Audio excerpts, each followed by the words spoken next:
Hello, magandang hapon sa inyong lahat. Nandito na naman tayo sa ating pareserye. Matagal ko naman ang ginagawa to eh. Panahon pa ni anong name nun? Si Lester Fowler the Vlogger, 'di ba? Anyway, mga kababayan ko, 'di ba may controversy na sa may controversy tungkol kay Diwata na pagka maliliit daw or hindi na pumapansin daw si Diwata ng fans niya eh. Ayaw na daw magpa-picture eh. 'Di ba? Ayaw nang parang kung wala ka daw regalo, hindi ka daw papansinin ni Diwata. So yun yung main na kumakalat ngayon, 'di ba? Do sa issue. Ito ay inano ni Mystica. Ito ay inopen ni Mystica. Alam naman natin si Mystica, 'di ba? May pagkakupal din naman. Actually, 'di ba? Pero you can't deny the fact naman na kahit ba naman medyo may pagkakupal si Mystica, naiintindihan ko yung point ng sinasabi niya. 'Di ba? Para talaga may pagbabago. Napanood ko nga yung vlog ni Makagago eh. Panoorin nyo. Marami ding galit kay Makagago, no? Pero, hindi ko rin naman pwedeng i-dismiss yung mga punto do sa videos nila. Parang may sinabi si Makagago do na hindi daw nakakapagpabago ng pera ang tao. Ay! Ng tao ang pera. Sorry, baliktad. Hindi nakakapagpabago daw ng tao ang pera. Bagkus, yung pera daw ang nakakapagpalabas sa tunay mong ugali. Parang naano ko yun eh. Napakinggan ko kagabi. Kasi nga naman, 'di ba? Parang ang sinasabi nila, ganyan daw talaga si Diwata. Hindi naman yung mga unang ni Diwata parang kinokontrol niya lang daw yung sarili niya kasi nga, 'di ba? Kailangan maging nice kasi yun ang dapat iasal niya eh. Maging nice eh. So nung siya ay na-expose na at sumisikat na talaga napapansin na ng tao yung yung paglitaw daw ng tunay na ugali niya. 'Di ba? Nakikita na doon na kung wala rin lang mahihita sa iyo daw, di umano ha, kung walang mahihita daw sa si Diwata, hindi ka daw papansinin. So, meron nga ako dito nabasa. Natawa ako dito, men eh. 'Di ba binisita siya ni Marvin Agustin, no? Ito 'yun, no? Sabing ganun. Kaya pala pinipilahan. Napuri ni Marvin Agustin ang menu ng Diwata Pares Overload sa umano'y YouTube ni Diwata. Ibinahagi nito ang pagbisita sa kanya ni Marvin. Nasa comments ang link ng kabuuan ng detalye. Diba? Then dito sa isang comment natawa ako dito eh. Sabing ganun, mukhang fresh hindi pagod si Diwata.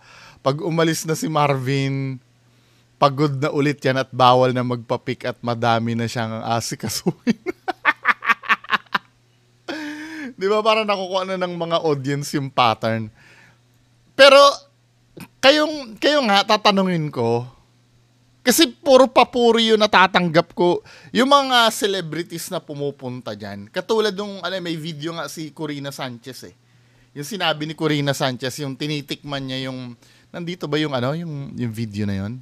Yung tinitikman niya yung, pares ni Diwata.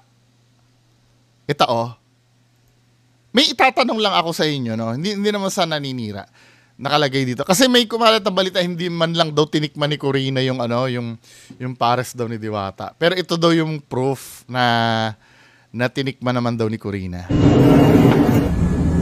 So, 'di ba kinain naman ni Corina? Okay. Ano yung ganon? Ano yung meaning ng ganon?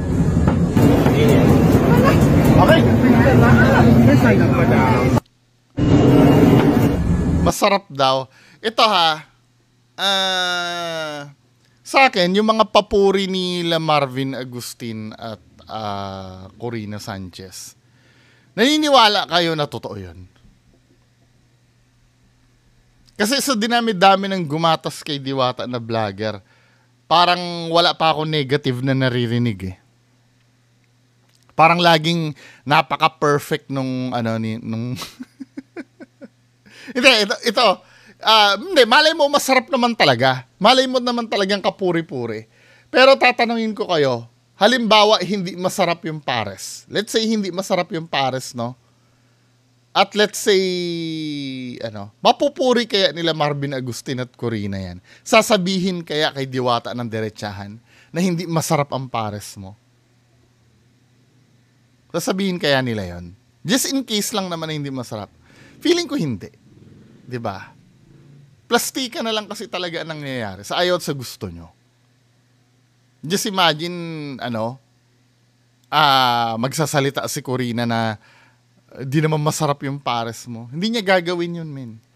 'Di ba? It's either pa-plastikin niya or hindi na lang siya magsasalita. 'Di ba? Ganyan kasi nagwo-work yung yung showbiz. 'Di ba? Ang pinunta lang naman diyan yung kasikatan ni Diwata eh. Hangga't pa kasi need kasi nila 'yan. Dahil hit na hit si Diwata. Need nila 'yan para mabuhay din yung mga programs nila or mga vlogs nila. 'Di ba? Need nilang maki-ride. Now, dito naman tayo sa isang video. Ito yung main topic eh. Yung sinagot ni Mystica. Kasi si Mystica yun yung nagkalat na siya yung nagkalat na nag-iiba na daw ang ugali ni Diwata, 'di ba? Yung parang hindi na daw, parang ayaw na daw niya magpa-picture sa mga tao. 'Di ba? Although na nasabi ko na ba to kanina? Although na ako for me si Mystica kupal. 'Di ba? Kupal si Mystica eh, sa totoo lang. Pati si Hungry Syrian Wanderer inaway nun eh. Tapos may inaway pang ibang vlogger 'yon o kung sino-sino. 'Di ba? Pero tingnan natin dito tayo po-focus sa sagot ni Diwata kay Mystica. Dito importante yung importante yung dapat maalam ka rin sumagot eh. Hindi yung basta sasagot ka lang. 'Di ba, men? Dahil ang iingatan mo dito, si Mystica kasi sobrang kupal. Dapat yung sagot mo dito, mame-maintain mo yung tao na nakaside pa rin sa'yo. 'Di ba? Kasi baka mamaya pag nagkamali ka ng sagot mo dyan, mapunta kay Mystica yung simpatsya ng tao. Anyway, play na natin to, no? Ano mo sasabi mo kay Mystica? Daming sinasabi. Isa lang masasabi ko sa kanya. Masyadong papampam. Wala naman kasi silang naitulong sa buhay ko. Bakit ko sila papansin? For what? Ito yung major na mali eh. 'Di ba? Well, kung ganyan talaga yung totoong ugali ni Diwata, yan na yun. Pero kung ako sa kanya, dapat hindi niya pinapatulan yun eh. Napapansin ko na yan from day one, hindi marunong si Diwata mag-handle ng criticism talaga. Well, ako, kahinaan ko din naman yun. Hindi ko naman sasabihin na maalam ako, no? Pero kasi dyan, since marami kang followers, maybe million na nga ang followers mo. Kasi nakita ko 1 million views, oh. So ibig sabihin 1 million nang nanood sa video mo. Yun ang dapat natin intindihin. Kaya dapat, men, i-maintain mo pa rin yung humility mo. 'Di ba?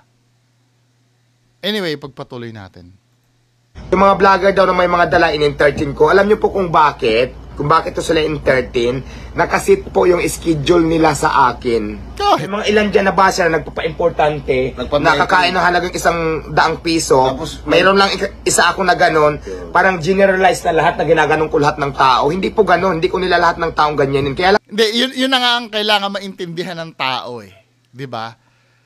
But yung katulad mo, 'di ba sinabi mo naka-schedule yung mga vlogger na darating. 'Di ba? Sinabi mo 'yon. So inassume din ng tao, automatic na 'yan, men eh. Yan na yung sinasabi ko sa inyo, 'di ba? Na sakit na ng audience yan na i-generalize ka talaga. Kaya dapat yun ang mapapaghandaan sa'yo. Kapag kapangit ang ginawa mo dito sa isa, iisipin ng tao. Jollibee, for example. Sino nakakaalala nung kontrobersiya sa Jollibee na may fried towel? Yung nakaprito ng towel, di ba? Nasira ang buong Jollibee doon. Lahat ng Jollibee apektado doon. Hindi mo kasi makukontrol yun eh. Hindi mo makukontrol yun, men. Di ba? Yung mga ganon. Yung mga abusayap. Di ba? Example lang to, patawad po sa mga kapatid nating Muslim. Di ba? Yung abusayap, di ba mga Muslim yon? Anong ginawa na abusayap? Abusayap lang yun ha. Pero lahat ng taga Mindanao, hinusgahan na. Lahat ng kapatid nating Muslim, terorista na sa mata lahat ng tao yan. Ganun kasi mag-generalize eh. Yan ang dapat isa sa inaalam nyo bago, unang-una dapat unawain nyo muna yung sentimiento ng tao. Diba? Hindi na mawawala yan. Kung nagmamalaki ka ng ganyan, men, diba? Tapos makakahanap na naman ng butas sa'yo. Ito yung napapansin ko, men eh. Once na nagmamatigas ka, yung mga basher mo, mas determinadong maghanap ng butas sa'yo. Kaya dapat ang technique dyan, mahina ako sa ganyan, men eh. Talagang nilalabanan. Parang kaugali. Merong, may similarities kami ng ugali ni Diwata din eh, na hindi kami nagpapatalo. Pero magkaiba kasi kami. Ako kasi Diwata, debunker ako. Ikaw, simbolo ka ng pag-asa ng Pilipino eh. 'Di ba? Kaya dapat sa ayaw at sa gusto mo, may dapat kang iakto. Huwag kang makikinig sa sulsol katulad ng mga nasa likod sa'yo. Walang alam sa sa laro ng social media yung mga yan. Maghanap ka ng mga advisor na na mag-a-advise sa'yo ng tamang dapat mong iasal. Kailangan mong gawin yon. Kung ang lagi mo magpapakatotoo ka, siguraduhin mo yung pagpapakatotoo mo, mamahalin ka ng mga tao niyan. 'Di ba? Hindi naman sinabing baguhin mo ugali mo, gawin mo lang pino yung inaano mo, yung kinikilos mo. Katulad nito, yung sagot mo dito, men, 'di ba? Piso, mayroon lang isa ako na ganon, parang generalize na lahat na ginaganon ko lahat ng tao. Hindi po ganon, hindi ko nila lahat ng taong ganyanin. Kaya lang talaga may mga taong makukulit. Hindi sinisisi mo pa doon sa tao eh. Ang dapat gawin mo niyan, I'm so sorry po kung ganon. Hayaan nyo po, pipilitin ko pong baguhin yung mga punan nyo sa akin na inaakala nyong mali. 'Di ba? Showbiz! Come on. Kasi, 'di ba? Dahil nagbayad ka ng 100 pesos, nanggaling ka sa malayong lugar, na hindi ko naman sinabing pumunta ka. 'Di ba? The way magsalita, men, kahit na 100 pesos ang binayad niya, utang na loob mo yan sa customer. Customer mo yun. 'Di ba?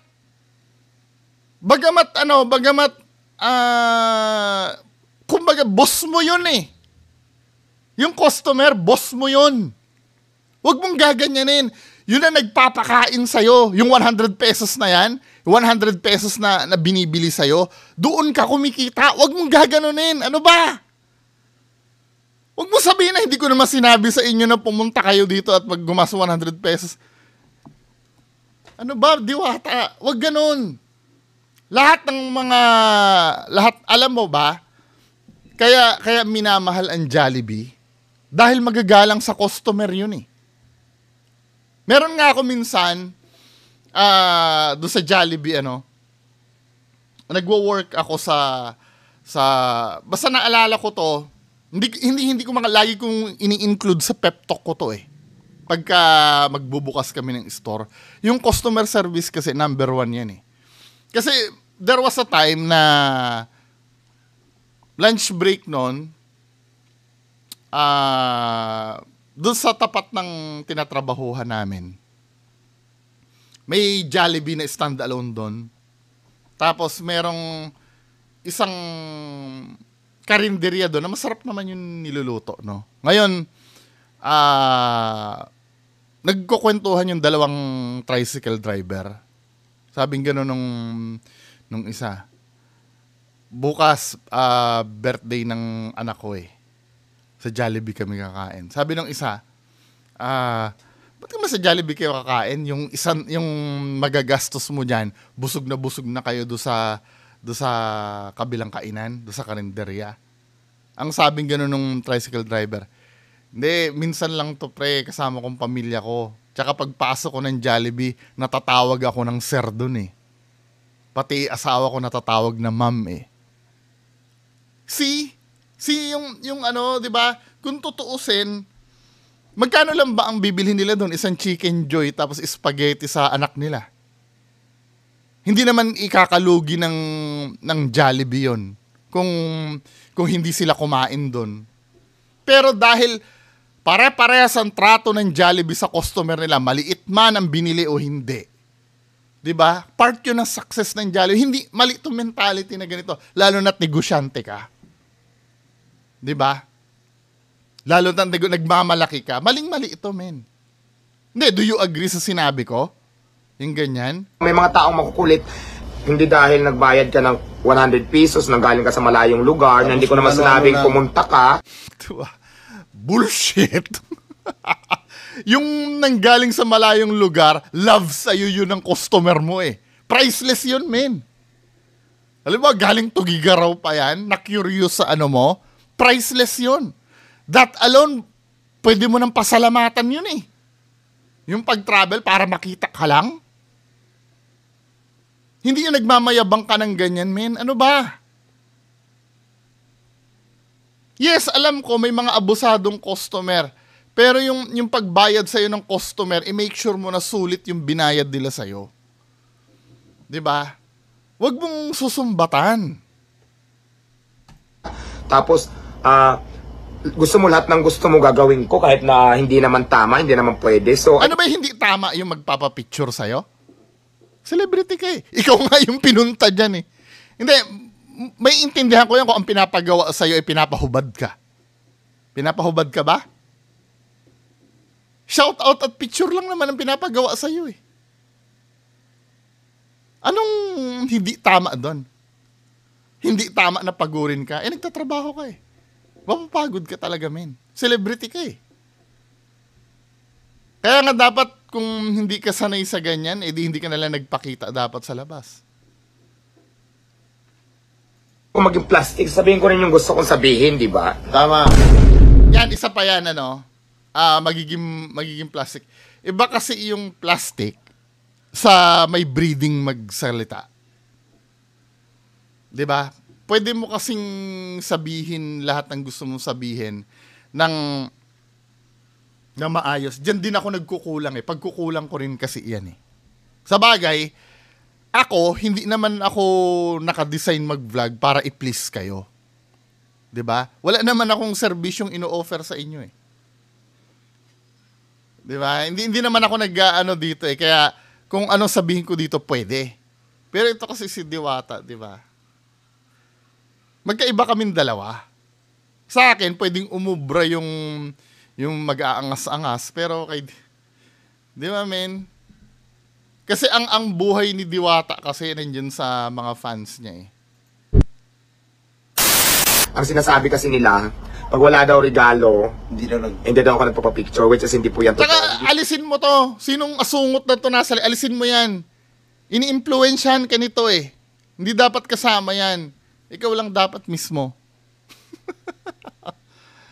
Po ko nanghihingi. Kung pwede nga lang hindi tanggapin yung mga binibigay dito, hindi ko tatanggapin. Pero kabas... Naniwala kayo doon? Naniniwala? Umiiyak-iyak ka pa nga eh. Kung pwede daw na hindi daw tanggapin. Bullshit. Hindi, simple lang. Tanggapin mo. Once na nasa iyo na yung pera, i-donate mo ngayon. Sa mga nangangailangan. Dahil hindi mo naman kailangan, di ba? Pero hindi mo ginagawa. Di ba, men? Pinaka-plastic na sagot. Sa naman yan.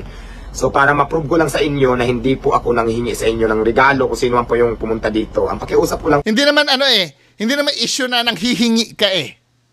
Yun ba yung issue? Nanghihingi ka? Hindi naman yun issue eh. Ang issue dito, Pag may regalo sa'yo, pinapansin mo. Pagka hindi, hindi mo pinapansin. Pagka walang dala-dala. May sinabi ba doon na nanghihingi ka? Di ba? Minsan sumasagot ka ng wala sa... Di ba? Kaya kailangan mo ng social media manager, men. Hanggat maaga pa. Hindi yun ang issue eh. Na nanghihingi ka. Wala naman sinabi nanghihingi ka eh. Sinasabi lang, pag may regalo yung pupunta sa'yo, pinapansin mo. Pag wala, basura na. Yun yun. Sana, kung pwede, pag busy naman ako, bigyan naman ako pagkakataon na mapagtrabaho para maayos din yung negosyo ko. Ngayon, bigyan naman ako pagkakataon para mapagtrabaho. At saka, hindi ko kayo inuobliga dito na pumunta na para magbigay. The way siya magsalita. Hindi daw inuobliga na pumunta. Nagnegosyo ka pa.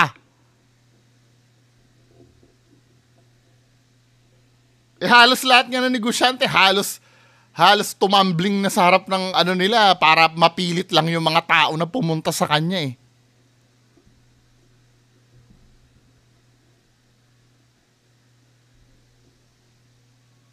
Di ba? Just imagine yung mga may negosyo dyan, ng mga matutumal. Pumunta ka sa mall. Pumunta ka sa mall doon sa mga bilihan ng cellphone. Ilan doon ang mamimilit sa'yo na pumasok doon sa ano nila? Ewan ko dito kay Diwata kung kayabangan na to, men eh. Hindi ko naman kayo... Di ba, men? Kayabangan na to, men eh. Bigay sa akin ng regalo, di ba? Kung pwede nga lang hindi natanggap yung ibang nagre-regalo, nakakahiya. Hindi po naman kasi yung pagkatao ko po ever since, kahit po hirap na po ako sa buhay ko noon sa ilalim pa ako ng tulay, mas pinili ko pang mga lakal ako maghanap buhay-buhay yung sarili ko kaysa manghingi. Kaya sana, pwede ba, huwag nyo sa aking yung ang bintang ba sa'yo nang hihingi ka? Ulit-ulit na lang tayo. Hindi naman pang hihingi mo yung problem eh. Diwata naman eh. Mukha na pag wala kang regalo, hindi ka mapagpa-picture, hindi ka entertainin yan. Lumalaki na daw ang ulo. Oo, lumalaki ang ulo. Yung mga vlogger daw na may mga dala in-entertain ko, alam niyo po kung bakit to sila in-entertain? Nakasit po yung schedule nila sa akin. So meaning, pwede magpa-schedule sa'yo ng kahit na sino? Malalaman natin yan, men. Baka mamaya may magpa-schedule sa'yo, Diwata. Dadating si Bungo TV. Mabibigyan mo ko ng time na naka-schedule? Malalaman natin yan, men. Sige, tatry ko, ha? Tatry ko. Ito, may message ko yung Diwata Pares Overload, ha? Tingnan natin, ha? Saan ba yung Diwata Pares Overload? Kasi daw naka-schedule daw, eh. So, ngayon, magpapa-schedule ako sa Diwata Pares Overload. Tingnan natin, ha? Kasi yun ang dahilan niya eh. Oh. Message ko ngayon si Diwata. Tingnan natin kung may may sasagot.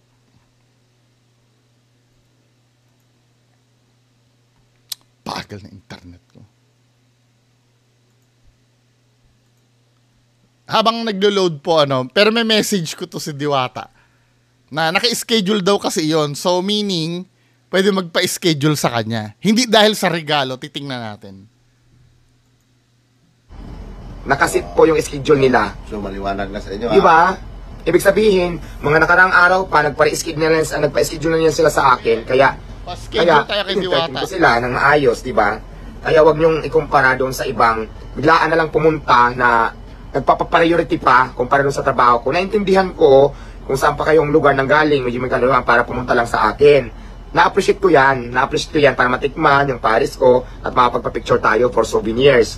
So ngayon, ang gusto ko lang din maintindihan nyo, na sana, pag busy ako, kasi nagbibigay naman tayo ng time para sa magpa-picture, bigyan naman ako ng kahit konting pagkakataon lang para maayos, machiko kung ano yung kulang, makita ko, mamonitor ko yung mga tao, kung nangungupit ba. Kaya nga mag-hire ka ng manager, men eh. Iba na nga ang buhay mo ngayon. Diba? Kaya nga yung mga yumayaman na ganyan, marunong mag-delegate eh. Diba? Yun ang importante, kaya nga nag-hire ng manager yung iba eh. Kita ko yung mga taong naka-duty dito, kung nandun pa ba sa mga pisto, machiko yung pagluluto, kung tama ba, anong ginagawa ng mga nagluluto ko, yung mga tiga-slicer ko, lahat yan, minumonitor ko, ano pa ba yung mga kulang na mga kailangan dito na dapat kong orderin, di ba? So lahat yan ako ang utak. So bilang isang may-ari, hindi lang katawan ko yung pagod, pati minsan yung utak ko. Kaya minsan nakasimangot ako. Kaya ngayon sinasabi ko sa inyo ngayon, kung hindi nyo pa rin kayang intindihin yon, ay wala na pa akong pakialam. Kasi sabi ko po sa inyo, may priority po sa akin, mas priority po sa akin yung negosyo ko. Pero nagbibigay naman po tayo ng time para sa interview, sa mga vlogging, may time po para sa nagpapapicture. Kailan yon? Sabihin mo, kailan? Ni hindi nga makontak yung page mo, men eh.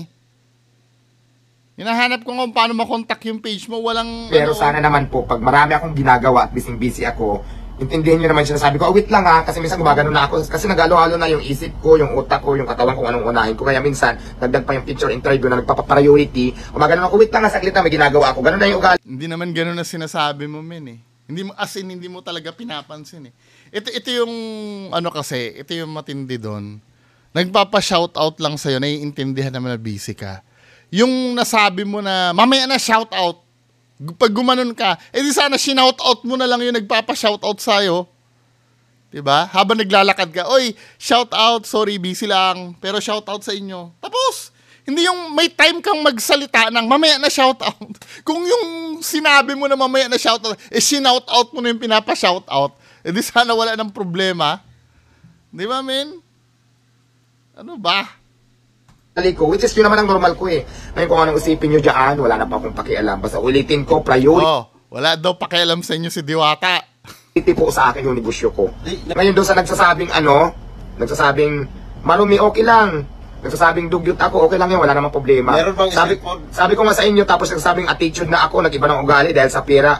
Kayo yan eh, wala na akong pakialam doon. Basta sabi ko sa inyo, kung basher ko kayo, wala akong pakialam kasi wala naman kayong ambag sa buhay ko. Kahit minsan, ako pa rin Basya eh, kumakain nga sa'yo eh. 'Di ba? Kumikita ka dun sa perang nila. Kahit pa sabihin 100 pesos lang yung inano. Come on. Humility ang kulang dito kay Diwata. sa sarili ko. Bakit dati, nung nasa ilalim ako ng tulay, di ba? Sumbatan Hindi ka naman time. sa akin naging concern. So, ako pa rin naman ang nag-angat sa sarili ko. Ako pa naman gumawa ng paraan para magkaroon ako ng negosyo. Kaya, kung sino ka man, kung ano man ang intention mo sa buhay ko, wala akong pakialam sa'yo. Ano ka, mayabang ka masyado, men. 'Di ba? Syempre sikat kang tinitingala ka eh. Idol ka nung iba, nagpatato nga sa'yo eh. Ang iniisip, ganito kasi, tamo ha, yung sinasabi mo nasa ilalim ka ng tulay. Tapos, ano sinabi mo dito? Bakit dati, nung nasa ilalim ako ng tulay, di ba? Hindi ka naman sa akin naging concern. Bakit may binibenta ka na ba nun? Nung nasa ilalim ka ng tulay? Wala ka pa binibenta nun, men eh. Paano magiging concern sa'yo yung tao? Hindi ka pa naman sikat. Diba? Hindi ka pa naman ina-idol ng tao nun. Diba? Wala ka naman binibenta dun eh. Tapos ngayon, so, ako pa rin naman ang nag-angat sa sarili ko. Ako pa naman gumawa ng paraan para magkaroon ako ng negosyo. Kaya, talaga? So, walang silbi yung mga tao na tumangkilik dyan sa negosyo mo kaya naging successful?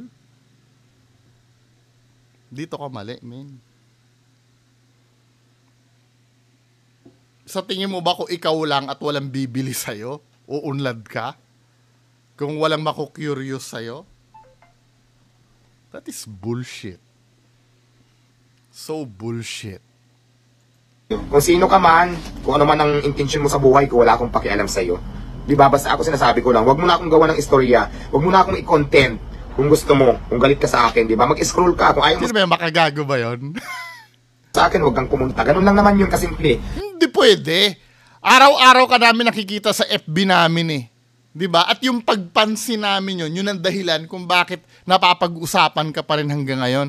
Sa tingin mo ba, pag walang negative na nasasabi sa ngayon, mapapag-usapan ka pa ba? Gas-gas na yung istorya mo eh. Yung galing sa hirap. Hindi naman puro laging yun ang mapapag-usapan sa'yo eh. Kaya relevant ka pa rin ngayon dahil sa mga issues na lumalabas sa'yo. Kung walang issue na lumalabas sa'yo, katulad kay Ma'am Inuts, kay doon sa nagbebenta ng hotdog, yung mga kila Dante Gulapa, Oh. Wala namang negative issue na lumabas doon. Maaga na matay yung yung kasikatan nila.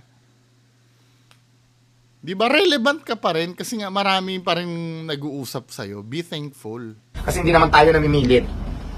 Tama ba ako, my love? Yes, my love. Basta kung ano-ano, minsan may nagtitrip, may nagbigay sa akin na Diwata, regalo ko sa iyo. Parang nakalagay sa Sulat? Hindi. Parang nakalagay sa sa tubig na parang may isda, hindi ko alam kung patay na o ano. Tapos parang may kasama pa yung, hindi ko alam kung isda yun. Basta, sabi niya, Diwata, may camera eh. Diwata, regalo ko sa iyo. Sabi niya, katutin kami sa bayabo. Sabi ko, ay, nakakatakot naman yun kasi nagulat ako eh. Kasi imagine mo, di ba, nasa, Ay, pinaprank ka, hindi ko alam kung regalo o nagtitrip lang siya. Tapos nung, Prank yun. ang sama ng mga comment dito, pero wala naman akong pakialam. Parang napag-usapan lang natin. Parang, kasi ganyan yung regalo sa iyo eh. Brands. Kaya ginanon mo, pero subukan niya yung pera-pera ganyan. Natural, kung bigyan ako. Yung ba yung goldfish? Yung ba yung tinutukoy niya yung goldfish? Tingnan. Regalo ko sa iyo. Sabi niya, katutin kami sa bayabo. Sabi ko, ay, nakakatakot naman yun kasi nagulat ako eh. Kasi imagine mo, di ba, nasa, Ay, pinaprank ka, hindi ko alam kung regalo o nagtitrip lang siya. Tapos nung, Prank yun. ang sama ng mga comment dito, pero wala naman akong pakialam. Parang napag-usapan lang natin. Parang, kasi ganyan yung regalo sa iyo eh. Brands. Tingin nga. Kasi hindi alam ni Diwata na pwede iregalo yung goldfish eh. Diwata. Goldfish. Yung ba yung goldfish? Tingnan nga natin. Pati pala si Awit Gamer pumunta rin eh, no? Bullshit.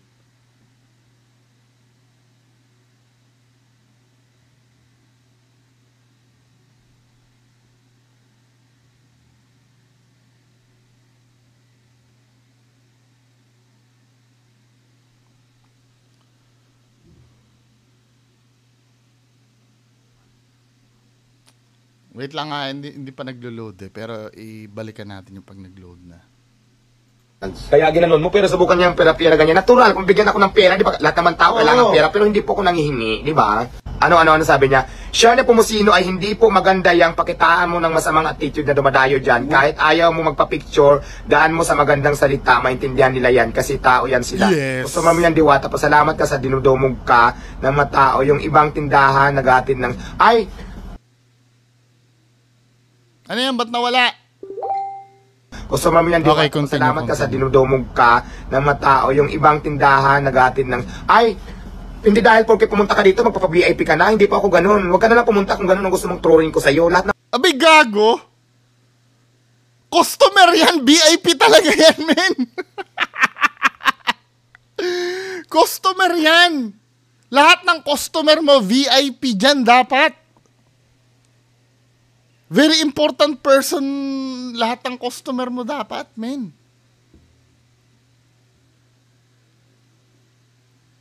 Ano ba naman to si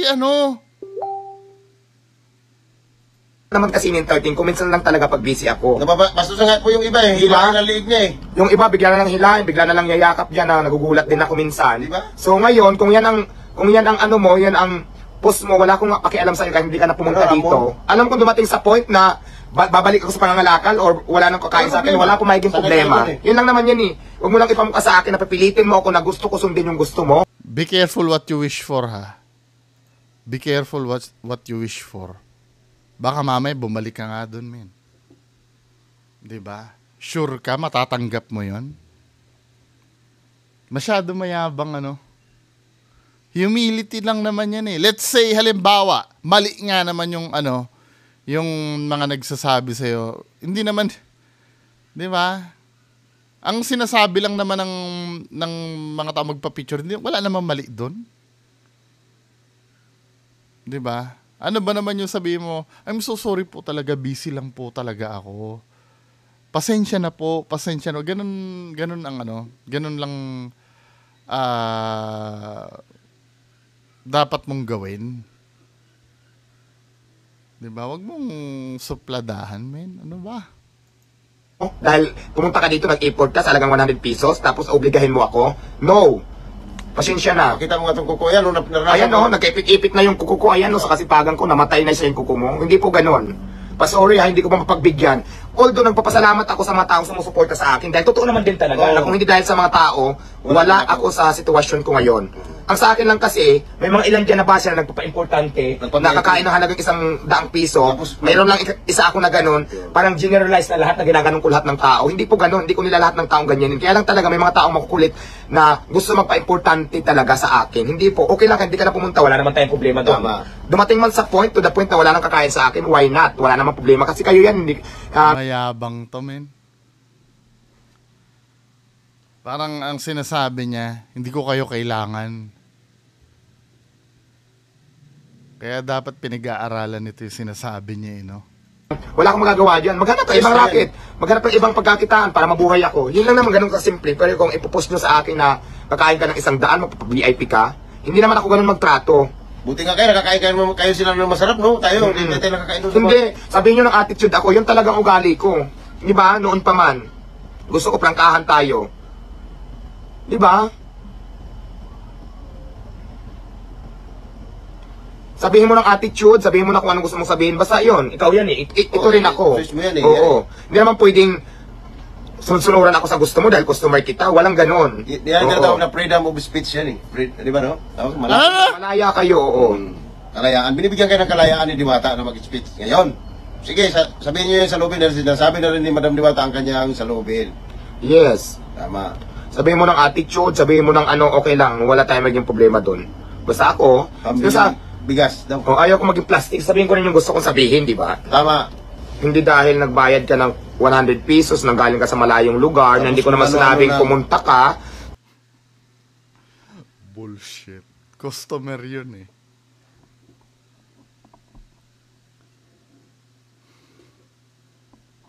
Wala akong masabi. Tapos, gusto mo lahat ng gusto mo gagawin ko kahit na hindi naman tama, hindi naman pwede. So, I don't care talaga. Wala akong pakialam. Maninira lang kayo, sasabihin mo lang malaki ng ulo. Hindi ganun, ikaw nga hilahilain ng ulo. Hilahilain sa liig, sa baywang, balikat. Part yun ng pagiging celebrity eh.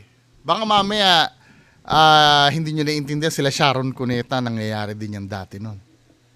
Mga artista. Alam mo, sa totoo lang kapag ang tao talaga ay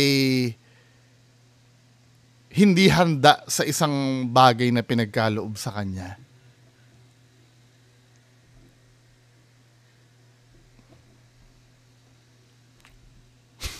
wala akong masabi. Nag-iingat ako ng sasabihin ko eh. Sige nga, hindi ka pa mairita niyan. Isa rin tong nagsasalita na to eh. Kasi ako noon, absent ako noon, yung hinahilala siya eh. Love na love ko tayo. Pero again and again, I love you pa rin. Yung iba kasi talaga dito na pupunta, naku, sa dami na nagko-content.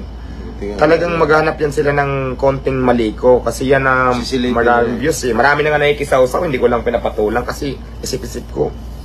Ang dami nga. Bakit ko sila papatulan? Wala naman yan itulong sa buhay ko kahit kailan. Saka maubos lang yung oras mo doon. Oo, katiting na buhay ko, hindi naman yun ang Nagkaroon ka pala sakit sa puso. Ano mo sasabi mo kay Pisti ka? Daming sinasabi. Sino yon? Ayaw ko na mag-comment. Uy, arte mo ha? Ayaw ko na mag-comment. Isa lang mo nasabi ko sa kanya.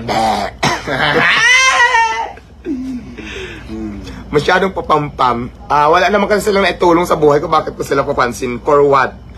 Ano sabi? Ito may nagtanong mo, sabi ni Via Alonsa. Anong masasabi mo kay Pistik ka? Ay, Pistik. Ay, sino ba yun? Pistik. Basta yun ang sabi niya niya. yun. Hindi po yun ano. Wala, Diyos ko. Ito lang masasabi ko sa lahat ng basher. Mamimiss daw niya kayo pag nawala. Ito lang masasabi ko sa lahat ng basher ko. Ito lang masasabi ko sa inyo. Bullshit. Hindi, ang ano lang kasi humility, ano? Di ba, men? Ano ba mag-sorry ka, no?